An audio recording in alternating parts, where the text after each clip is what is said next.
tuning in to the Dr. Luke Consumer Advocate Show, your place to voice concerns on illegal activity, learn how to avoid scams and Ponzi schemes, and actually make money in the process. Not only do we have to deal with our neighbors being naughty and the government misbehaving, but additionally, we have to deal with enormous corporate giants ripping off the general public.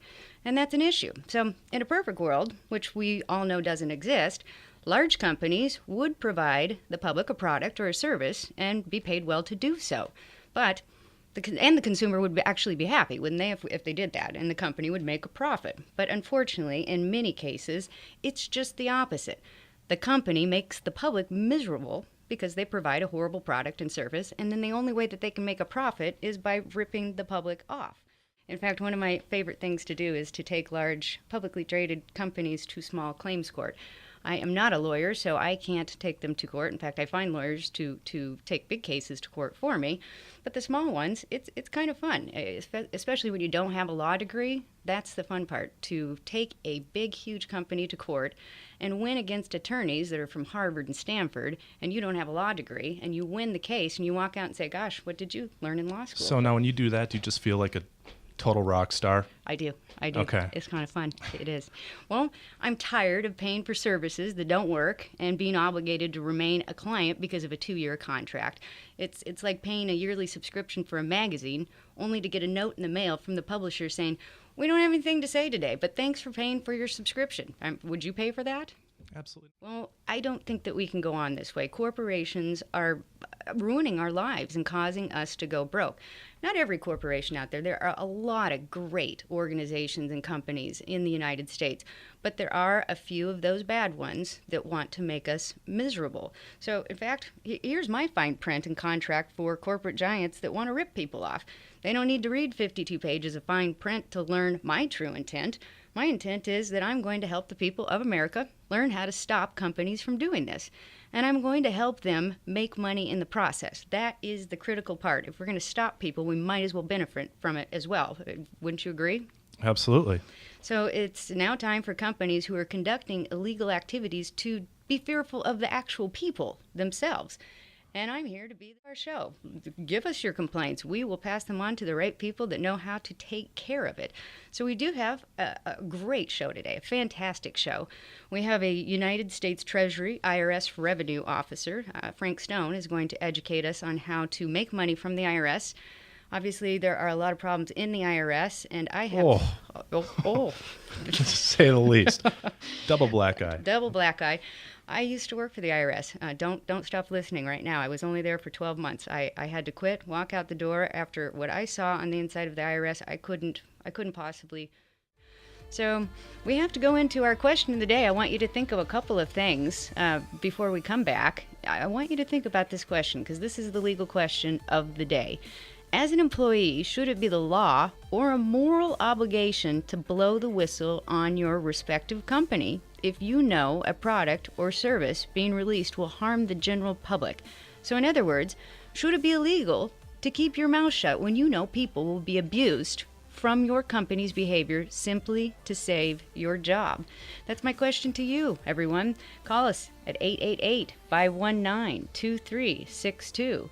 You're listening to the Dr. Luke Show. That's 888-519-2362.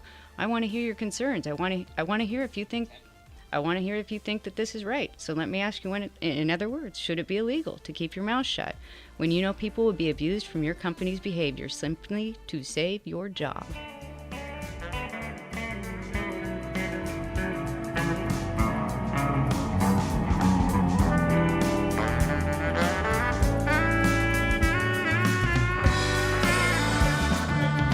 Thanks for tuning in to the Dr. Luke Consumer Advocate Show again. We are in LA, KRLA. Happy to have you back. Well, we were talking about debit cards before we went on to break and how ridiculous those things are. I interviewed somebody with a thought process on debit cards, Sean Khorrami from KBSS Law Firm. It's quite a problem, and I was laughing with a few people. I said, how many corporate executives get paid in debit cards? I've never been paid one. I don't. Oh yeah, and by the way, they're the same banks also that are denying them home mortgages too. So these people can't go buy their own house, and they can't go have their own bank account and write their own checks out of it, but they can have a card because that card comes with a hand of the bank inside of their pockets. So, it's unbelievable. I don't know how many of you are being paid by debit cards, but apparently Walmart and a couple of other larger corporations are starting to do this because it reduces their costs. It reduces their costs. But get drmelissaluke.com, jump online. If you have an issue, post it in there. In fact, you don't even have to tell me who you are, but if you want help, I will find it for you. Again, I can't find you help in every issue of your life, but I can help you if you're being taken advantage of. So give us a call and let us know if that's... So help me, how should this be handled? Is that illegal or unethical? Well, that's an excellent question, and it's Cecilia. It sounds terrible. I don't know how it could be right, but of course I'm not an attorney, and that's why we have this show is for people to voice their concerns and submit them, so I can help you find the right place, because it doesn't sound right. I don't think any of our listeners would agree that sounds absolutely perfect, and it's not fair. It just, well, in my opinion, it really burns me up because these people are held as gods by upper management because of their sales. And I know they're probably doing some things smarter and better, but they're also doing this. And, it makes them a lot of money. It does. Well, gas and oil makes a lot of money in general. They've got multiple issues running around. In fact, there's quite a bit of environmental problems. If you are in gas and oil, I beg you to jump into our show and tell us what's going on inside of gas and oil. In fact, there's quite a few people that could blow the whistle in those types of industry, but they don't want to get in trouble, and nobody really does want to get in trouble. So, Cecilia, I would jump online and file a report, and I will help you find the right people to answer your question. And if you do not want to use your name, by all means do not. I will make sure that I get the answer back to you. I was ordered to break the law, and so I followed the order and then turned myself in. And the result of that was that TIGTA investigation was initiated, and management was questioned about it. I had it in writing that they were instructing me to do it, so they couldn't really deny it. So, in other words, you blew the whistle on yourself. Exactly. It was the only way I could figure out to protect the taxpayers' interests, and also not violate the instructions that I was being given to be considered insubordinate and get fired. That's hideous, in my opinion. I don't think too many people would disagree with my thought process on it, but I applaud you for doing what you've done to make sure that you're doing your job correctly. And that's one of the biggest issues that we look at in whistleblowing in the government and within giant corporations is, how do you blow the whistle? How do you get around whatever that is that you're doing? Or, you just don't want to get in trouble. And I've never heard of anybody really blowing the whistle on themselves, but you have done that.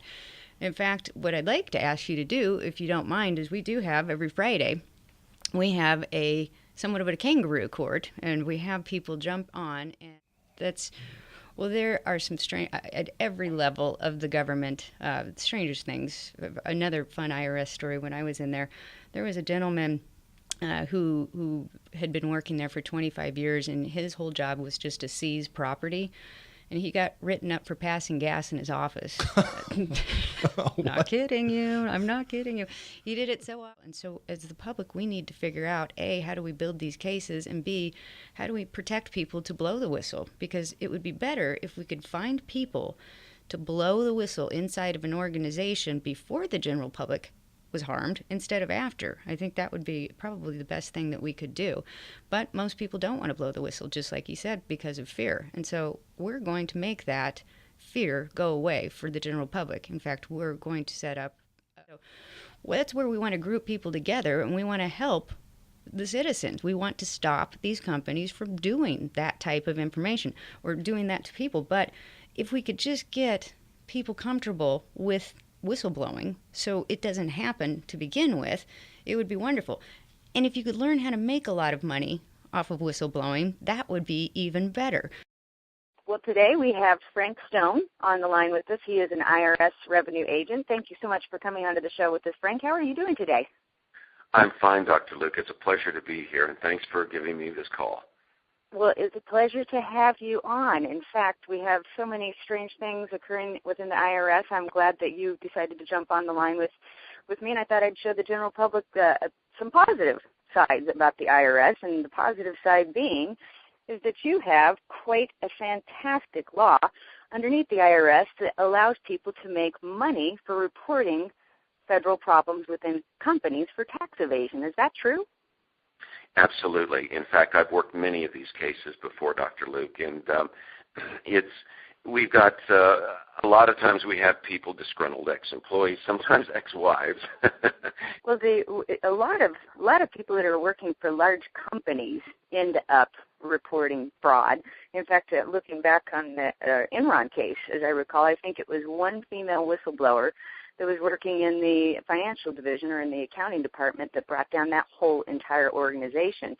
And tell me a little bit about how you could blow the whistle on your organization if you know something financially is going on inside that is causing maybe some tax problems, or they're not actually paying for what they should be paying. And tell us how somebody could go fill out a form, report that, and make money off of it. Sure. In fact, the very best. In fact, the main point here that you just brought up is being confidential about it. There are some writings out there that say that the one major defect of the law within the IRS is that it does not have an explicit anti-retaliation provision in it, but you're saying that you will hold this confidential. The person will not be divulged at any point if they blow the whistle.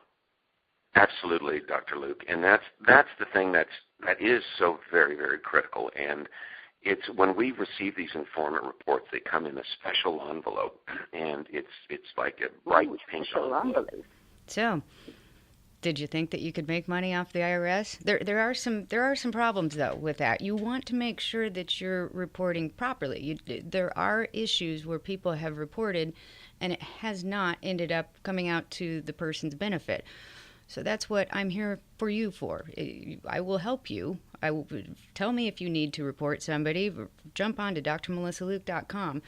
If you want to stay confidential, by all means do so. But I will help you find the right places. Don't sue me if I don't help you. If I can't, but I may. Remember to join us on Friday for the Kangaroo Court, where we basically use you as the judge and the jury. We will present an issue to you. You are going to text us and tell us what you think, and then we're going to pull on a few attorneys for our Supreme Court and tell you exactly how to take care of the situation. And also, always remember to come on every single day to listen to our free legal advice. You're listening to the Dr. Luke Consumer Advocate Show. Call us at 1-888-519-2362. That's Melissa Luke or drmelissaluke.com. Jump on, file a report, help us help you. Let's stop big business from ruining people's lives. Thank you again. Have a wonderful afternoon.